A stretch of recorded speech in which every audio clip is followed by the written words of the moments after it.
I, 34M, never thought I'd be posting here, but recent events have left me questioning everything. This is going to be long, but I need outside perspective to help me process what's happening. First, I need to take you back to where it all began. I met Sarah, 33F, during our sophomore year of college. We were both taking an environmental science elective, and she caught my attention immediately. It wasn't just that she was beautiful. What really drew me to her was her passion. She could talk for hours about marine conservation, her dream of working with endangered species, and how she wanted to make a real difference in the world. I remember sitting in the campus coffee shop until closing time, just listening to her talk about her latest research project. We dated all through college, and things just clicked. We had the same weird sense of humor, finished each other's sentences, and had this uncanny ability to know exactly what the other person needed without asking. After graduation, we moved in together, and everything felt right. We had our struggles, sure, entry-level jobs weren't exactly paying the big bucks, and we lived in a tiny apartment where the hot water would randomly cut out in the middle of showers. But we were happy. We had plans, dreams, and each other. I proposed on our 5th anniversary. I had this whole elaborate plan involving a scavenger hunt through all our favorite spots in the city, ending at the coffee shop where we had our first real conversation. But in typical fashion, nothing went according to plan. It rained all day. Half the places I'd planned to include were closed for renovations, and Sarah got called into work for an emergency. She'd achieved her dream and was working at a marine research center. I ended up proposing in our apartment, both of us soaking wet from the rain, eating takeout Chinese food on our second-hand couch. She said it was perfect. We spent the next year planning our wedding. Sarah wanted something outdoors, near the ocean she loved so much. We found this beautiful venue on the coast, with a ceremony spot overlooking the water. Everything was coming together. We had the date set for the following spring, deposits paid, invitations designed and ready to be sent out. Then Sarah was pregnant. It wasn't planned. We'd actually talked about waiting a few years after marriage before having kids. But when that pregnancy test came back positive, we were overjoyed. Sure, it meant changing some wedding plans. Sarah didn't want to be visibly pregnant in her dress, but we were too excited to care. We pushed the wedding back a year and focused on preparing for our baby. The pregnancy itself was textbook perfect. Sarah had some morning sickness in the first trimester, but nothing severe. We converted our home office into a nursery, painting the walls with an ocean theme, of course. Sarah would sit in the rocking chair we'd bought, reading marine biology textbooks out loud to her bump, saying she wanted our baby to love the ocean as much as she did. But there were signs something was wrong. Small things I dismissed at the time but now haunt me. She started having these intense headaches around the 7th month, but the doctor said it was normal pregnancy stuff. She seemed more tired than usual, even for someone growing a human being. And there were moments when I'd catch her just staring into space. But whenever I asked, she'd smile and say everything was fine, just pregnancy hormones. James was born on a Tuesday morning in October. It was a relatively easy delivery, all things considered. Sarah was amazing throughout it all, and when they placed our son in her arms, I thought I'd never seen anything more beautiful. He had her eyes, and a full head of dark hair. We spent 3 days in the hospital, just being new parents, learning how to change diapers and swaddle properly. Sarah seemed different, but I chalked it up to new mom adjustment. She was quieter than usual, spent a lot of time just staring at James with an unreadable expression. The first couple of weeks at home were what you'd expect with a newborn, exhausting but wonderful. We took turns with night feedings, figured out how to function on minimal sleep, and marveled at every little thing James did. But Sarah's behavior started becoming increasingly concerning. She'd spend hours just sitting in the nursery, even when James was asleep. She stopped eating regularly, saying she wasn't hungry. When I suggested she might have postpartum depression, she'd completely shut down the conversation. Then came that day. It started normally enough. James was 3 weeks old, and I needed to make a grocery run. Sarah seemed fine, was feeding James when I left. I remember kissing them both goodbye, telling them I'd be back soon. The store was crowded, and I ended up taking longer than planned. When I got home, the house felt wrong somehow. Too quiet. I found the letter on James's changing table. Even now, 6 years later, I can quote it word for word. "I'm sorry. I can't do this. You and James deserve better than what I can give you. Please don't try to find me. Please don't hate me. Take care of our boy. Tell him his mama loves him more than anything in this world, which is why I have to go." Sarah, the next few hours are a blur in my memory. I remember calling the police, trying to file a missing persons report, but since she'd left voluntarily and wasn't in danger, there wasn't much they could do. I called her parents, who seemed just as shocked as I was. They hadn't heard from her, had no idea where she might have gone. I called hospitals, thinking maybe she'd had some kind of breakdown. Nothing. The reality of being a single father to a newborn hit hard and fast. I had to take emergency leave from work, thank God for understanding bosses. My sister Jenny became my lifeline. She had 2 kids of her own and practically moved in with us those first few months. She taught me everything, how to tell different types of crying apart, how to properly burp him, how to manage feeding schedules while still taking care of myself. The legal stuff came next. I filed for full custody, which was granted by default since Sarah never showed up to contest it. Her name remained on James's birth certificate, but in every other way, I was a single parent. I tried to keep track of her, hired a private investigator at one point, but she disappeared completely. No social media, no credit card trails, nothing. It was like she'd vanished into thin air. Those first few years were the hardest thing I've ever done. Working full-time while raising a baby alone is no joke. I was lucky to have an amazing support system, my parents, Jenny, friends who'd show up with meals or offer to babysit so I could get a few hours of sleep. But the emotional toll was enormous. James would cry for hours sometimes, and I'd find myself crying right along with him, wondering if he somehow knew his mother was gone. I didn't date for a long time. Honestly, I didn't have the energy or emotional capacity for it. My whole world revolved around James and making sure he had everything he needed. But about 2 years ago, my sister convinced me to try online dating. That's how I met Emma. Emma was different from anyone I'd ever dated. She was a kindergarten teacher, divorced, no kids but great with them. Our first date was supposed to be coffee, but we ended up talking for 4 hours. I was upfront about James from the start, and she was amazing about it. She understood that he came first, that dating a single parent meant things would move slowly. The first time she met James was at a playground, very casual, no pressure. She brought bubbles and spent an hour chasing him around, making up stories about bubble dragons. By the end of the day, he was calling her Miss Emma and asking when she could come play again. Watching them together, I felt something I hadn't felt in years: hope. Our relationship progressed naturally. Emma never tried to force a connection with James or push herself into a maternal role. She just showed up. She'd come over for movie nights, help with bedtime stories, attend his t-ball games. When he had nightmares, she'd make hot chocolate and listen to him talk about his fears. When he was sick, she'd bring over homemade chicken soup and new coloring books. 6 months ago, after a lot of discussion and family therapy sessions, Emma moved in with us. The transition was smoother than I could have hoped. James was excited to have her there full time, and our little family unit felt complete. We talked about marriage, about Emma legally adopting James someday if that's what he wanted. Life was good. Then Sarah showed up. I was at work, reviewing some client files, when my assistant told me someone was asking to see me. I wasn't expecting anyone, but I agreed to a quick meeting. When she walked in, I didn't recognize her at first. Her hair was different, shorter, styled differently, and she looked thinner, more angular. But those eyes. I'd know those eyes anywhere. She asked if we could talk, and something in her expression made me agree. We met at a coffee shop after work, not our old one. I couldn't handle that. She ordered green tea, something she used to hate, and her hands shook as she held the cup. The story came out slowly, painfully. Shortly before James was born, she'd started having severe headaches and dizzy spells. She'd gone to the doctor without telling me, thinking it was pregnancy related. It wasn't. They found an aggressive form of breast cancer, already at stage 3. The doctors wanted to start treatment immediately, but she was pregnant. She chose to delay treatment until after James was born, knowing it could worsen her prognosis. She showed me medical records, hospital bills, documentation of years of treatment. Multiple surgeries, aggressive chemotherapy, radiation.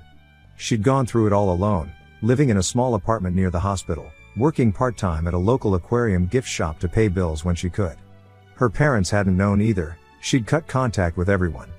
When I asked why she didn't tell me, her answer broke my heart all over again. She said she couldn't bear the thought of James growing up watching her die, of having memories of a sick mother rather than no memories at all. She thought if she died, it would be easier for us to move on if we'd already learned to live without her. If she lived, she could come back and explain everything. She's been in remission for 2 years now. She's followed our lives from afar, found my social media, saw pictures of James growing up. She talked about how much he looks like her, how proud she is of all his achievements she's seen posted online. She cried when she talked about missing his first steps, his first words, his first day of school. Then she wants to come back. Not just as James's mother, but she wants us, Our relationship, everything we had. She says she still loves me, that leaving us was the biggest mistake of her life even if she thought she was doing the right thing at the time. She wants another chance. I listened to everything. I tried to understand her perspective, to imagine the fear and pain she must have felt. But when she finished, I told her no. I explained about Emma, about the life we've built, about how James has finally stopped asking why his mother left him. I told her I would be willing to discuss supervised visitation eventually, after consulting with Emma and our lawyer, but that's all I could offer. She didn't take it well. She became upset, saying I was punishing her for trying to protect us. She's been calling and texting constantly since then. Her family, who I haven't heard from in years, is now reaching out. They say I'm being cruel, that she made a mistake out of love and fear, that she deserves forgiveness and a second chance. Some of their messages have gotten to me. They point out that Sarah sacrificed everything, her relationship with her child, her family, her entire support system, because she thought it was best for James. They say that kind of sacrifice deserves understanding and forgiveness. Her mother called me crying, saying she lost years with her daughter and doesn't want James to lose his mother too. But then I remember those years of pain. The nights spent wondering what I did wrong. The times James would cry himself to sleep asking for a mommy who wasn't there. So yeah, even if I am the asshole here, I won't agree to take her back. Emma has been incredibly supportive through all of this. She says she'll support whatever decision I make regarding James having a relationship with Sarah, but she's also honest about her concerns. James knows something is going on. He's a perceptive kid. I haven't told him about Sarah yet. But he's been asking questions about his birth mother more frequently lately, as if he can sense the upheaval in our lives. So here I am, Reddit. Ida for refusing to give Sarah another chance? Sometimes when I look at James, who is so much like her in so many ways, I wonder if I'm being too harsh. Edit 1. Thank you all for the responses. To address some common questions. 1. Yes, I've verified her medical records, the cancer diagnosis and treatment were real. 2. She did try to send child support about a year after leaving, but I refused it. I was hurt and angry then. 3. Emma knows everything and has been incredibly supportive through this whole situation. 4. I have spoken with a family law attorney about the situation. While Sarah's parental rights were never officially terminated, my having sole legal and physical custody gives me the right to make decisions about visitation. Edit 2. For those asking about Sarah's current health status, she has been cancer-free for 2 years and her doctors are optimistic about her long-term prognosis. However, they can't guarantee the cancer won't return, which is one of my concerns about reintroducing her to James's life. Update 1. First, I want to thank everyone who responded to my original post. Many of you asked for updates and clarification on several points, so I'll try to address everything while sharing how things have developed over the past month. After my initial post, I spent a lot of time reflecting on the feedback I received. Many of you pointed out that while Sarah's actions were devastating, her motivation came from a place of desperate love rather than malice. This perspective has helped me approach the situation with more empathy, even as I maintain firm boundaries for James's well-being. One of the first things I need to address is the verification of Sarah's story, since many commenters were understandably skeptical. Yes, I have thoroughly verified her medical records. The cancer diagnosis was real, stage 3 triple-negative breast cancer, diagnosed at 32 weeks of pregnancy. The documentation shows everything: the initial diagnosis, her decisions regarding treatment delay, the subsequent surgeries, chemotherapy protocols, radiation treatments, and finally, her remission status. Reading through these records was like experiencing those lost years from a parallel universe, one where I could have been by her side through it all, if she'd only let me. The medical records also shed light on something I hadn't fully processed from our conversation: just how close we came to losing her entirely. Her oncologist notes indicate that by delaying treatment until after James's birth, her survival chances dropped significantly. She quite literally chose our son's health over her own, though I still struggle with her decision to face it alone. Regarding her current health status, she's been cancer-free for 2 years now. Her doctors are a bit optimistic about her long-term prognosis, but as with any cancer survivor, there are no guarantees. This uncertainty plays a significant role in my hesitation about reintroducing her to James's life. The thought of him losing her twice, especially if he forms an attachment, keeps me awake at night. Many of you asked about child support and Sarah's attempts to contribute financially. Yes, she did try to send money about a year after she left. I received an envelope with no return address containing a cashier's check and a brief note saying she wanted to help support James. I was still raw with grief and anger then, and I sent it back unopened. I recognized this was more about my pain than James's best interests, but I was not in a place to accept anything from her at that time. Since then, I've learned she set up a trust fund for James's education, contributing what she could manage while working part-time during her treatment. She never told me about it because she knew I would refuse it. The trust currently holds enough to cover about 2 years of college expenses. Emma's role in all of this deserves its own discussion. Many commenters asked how she's handling the situation, and I continue to be amazed by her. We've had several long conversations about what Sarah's reappearance means for our family. The legal aspect of this situation has also been a major focus. I've had several consultations with a family law attorney to understand our options and rights.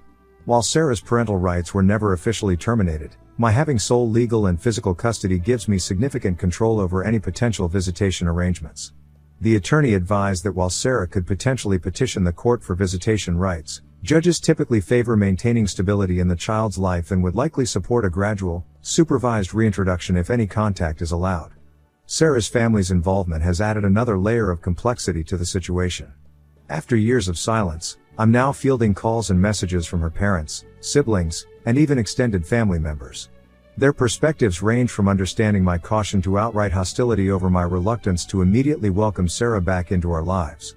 Her mother, in particular, has been persistent, sending long messages about second chances and the importance of family bonds. I understand their position. They lost years with their daughter too, and they see this as a chance to rebuild their family completely. But they weren't there during those dark years. They didn't hold a crying toddler who couldn't understand why he didn't have a mommy like his friends did. They didn't field questions from well-meaning strangers about James's mother, or watch him scan crowds at school events, looking for someone who wasn't there. Well, that's all for now. I will post an update soon if there is one. Update 2. First, I want to thank everyone who responded to my original and update post. Your comments and perspectives helped me process a lot of complicated feelings and gave me the clarity I needed to handle this situation. A lot has happened since then, and I think I owe you all an update. After my post gained a bit of traction, Sarah somehow managed to find it. She recognized our story and sent me a long email about it. Reading her perspective of everything that happened was intense. She filled in a lot of gaps about those years she was gone, and I think sharing her story might help people understand the complexity of our situation. According to Sarah, she first noticed something was wrong during her second trimester. She was having severe headaches that wouldn't go away with normal medication. At first, she dismissed them as pregnancy-related, but when she started feeling lumps in her breast, she knew something was wrong. She went to a doctor without telling me. She says she didn't want to worry me until she knew for sure what was happening.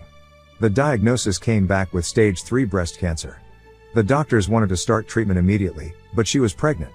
They gave her options on whether to terminate the pregnancy and start treatment, or wait until after delivery but risk the cancer spreading. She chose to wait. She said she couldn't bear the thought of terminating when we'd been so happy about the baby. She shared her medical records with me, and they tell a brutal story. By the time James was born, the cancer had progressed significantly. The headaches she'd been having were related to small metastases that had already started forming. Her doctors told her she had maybe a 30% chance of survival if she started aggressive treatment immediately. She said the day she left was the hardest day of her life. She'd written and rewritten that letter dozens of times. She described sitting in the nursery, watching me leave for groceries, and holding James for what she thought would be the last time. She took photos on her phone, hundreds of them, of every little detail of his face, his tiny fingers, the way he smiled in his sleep. After leaving, she moved to a small town about 3 hours away where she had a distant cousin who worked as a nurse. This cousin was the only person who knew the whole truth. She helped Sarah find an apartment near the hospital and connected her with doctors. Sarah started aggressive treatment immediately, a combination of chemotherapy, radiation, and multiple surgeries. She lost her hair within weeks.